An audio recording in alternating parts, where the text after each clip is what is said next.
Il faut jamais oublier de rester humble et de respecter ses adversaires. Il était irrité, irritable, alors qu'il avait simplement des obligations protocolaires qui sont liées à un vainqueur d'étape ou un maillot jaune.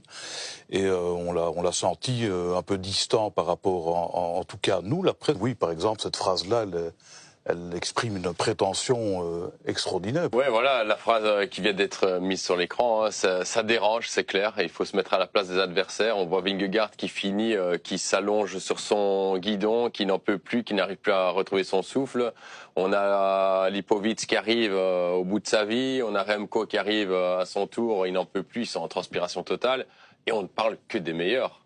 Derrière, il y a des coureurs qui se battent pour rentrer dans les délais. Et quand eux lisent une phrase pareille, ça choque, clairement.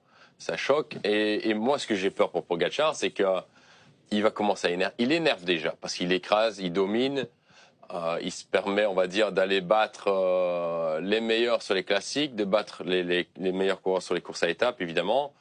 Donc, il commence à déranger dans le milieu. Et ce que j'ai peur, c'est qu'il y ait une réaction négative. On voit, les médias commencent à moins l'apprécier.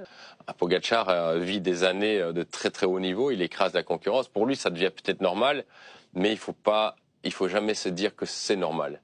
Il faut jamais oublier de rester humble et de respecter ses adversaires.